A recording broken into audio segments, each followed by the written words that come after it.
Hello everyone, you're watching Average Joe Video.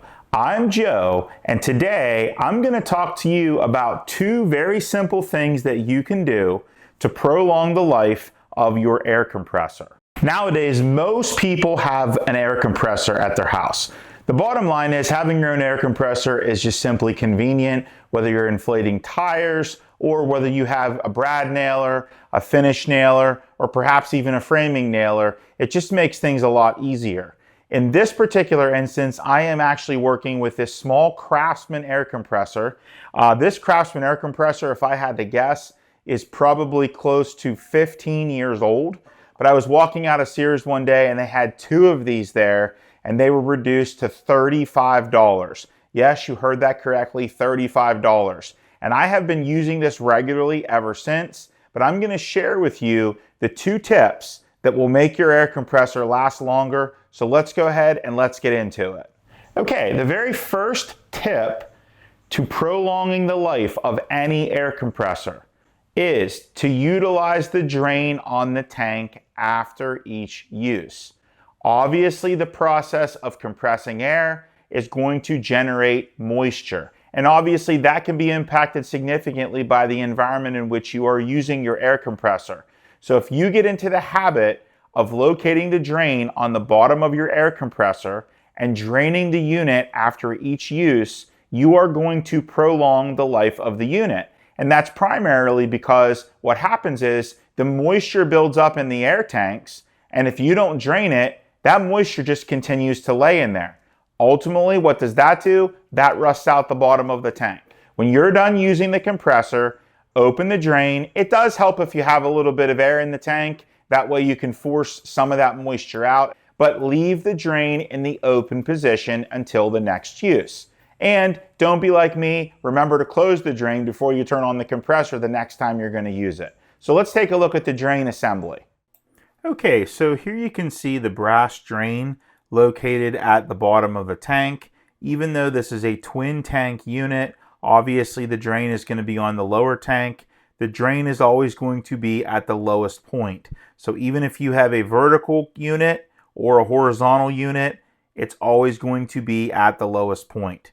Right now the drain is in the open position. Now it is in the closed position. This is the easiest yet most important step to prolonging the life of your air compressor. By the way, this is a great time. If you haven't already, be sure to subscribe to the channel. And if you like this video, be sure to give it a thumbs up. Unfortunately, many people are unaware of the drain or they simply fail to use it. This results in a significant number of air compressors being put out for the trash because the tanks are rusted out and they are no longer safe. The second tip for prolonging the life of your air compressor is to change the oil. Now, it is possible that your compressor may not take oil because there are oilless compressors. Typically, a compressor that takes oil lasts longer, so you have a longer service life, and it is also a little bit quieter. We're going to change the oil in this today. I'm going to show you how simple that process is. It doesn't take much oil at all. Obviously, you want to consult your owner's manual to figure out what type of oil should be used. This is an older unit, so it actually requires 30 weight oil, but it requires a non-detergent 30 weight oil, and that is very important. Do not just simply dump in regular 30 weight that has detergents that are used for an engine. Just keep in mind that air compressors run very hot. So that is the reason why it is such a heavy weight of oil. Okay, if you take a look at your air compressor, you should see what is called a sight glass. And that sight glass will have some form of a gauge that allows you to determine the oil level that is in the unit. In this case, the gauge actually has a red dot in the center, and the proper oil level is to the top of the red dot. Just make sure that the compressor is on a level surface prior to checking the oil level. It's important to note that the sight glass has a hexagonal shape because this also serves as the drain plug. And again, this is very common. It's a standard way of viewing the oil level as well as draining the oil on most air compressors. The first step in changing the oil is to open the drain on the tank of the air compressor. This will allow the air compressor to run continuously for 3 to 5 minutes in order to warm up the oil. Now that the drain valve is open, we're going to turn on the air compressor and allow it to run for 3 to 5 minutes. After the unit is warmed up, move the switch to the off position and be sure to unplug the unit from the wall. This is done to prevent the unit from accidentally starting without any oil. For today's oil change, we are going to be using Valvoline 30 weight non-detergent oil.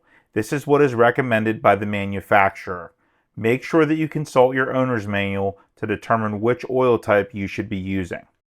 It's also worth noting that when you go to the store, it's easy to mix up the regular 30 weight oil with the non-detergent 30 weight oil. As you can see, the only difference on the front is that blue label. And the non-detergent oil also has an additional number in the upper right corner. The next step is to place a drain pan underneath the drain bolt. In this case, I'm going to use a half-size steam pan. If you've been watching my channel, you know that I use these a lot. I find them very easy to work with, and it's also easy to dispose of the entire pan when you're done with an oil change. I will leave a link to these in the description of the video. Now it is time to remove the drain plug. The drain plug on this unit requires a 23mm socket. I'm also going to use an extension just so that you have a better view of me removing the drain plug.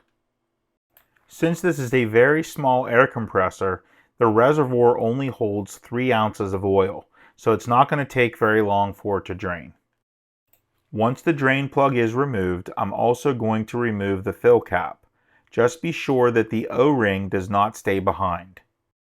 Next, I'm going to use a blue Scott shop towel to wipe the area where the drain plug threads into the unit.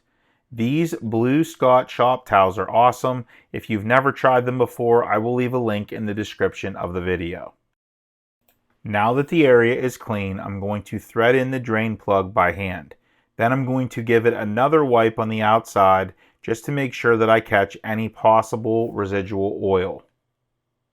Next, it's time to tighten the drain plug using the 23mm socket. You want to make sure that the drain plug is snug, but be careful not to over tighten it. Remember, this is just aluminum, so you don't want to cross thread it or strip it out. You also want to be careful not to damage the O-ring.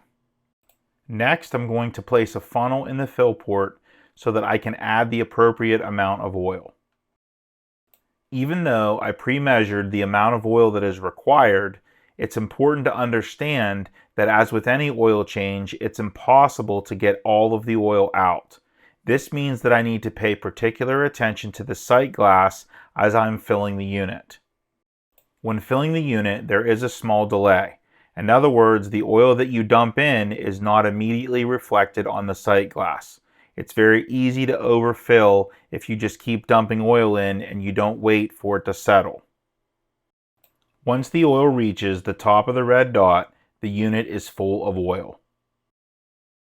Next, I'm going to remove the funnel and install the fill cap, and that completes the oil change process.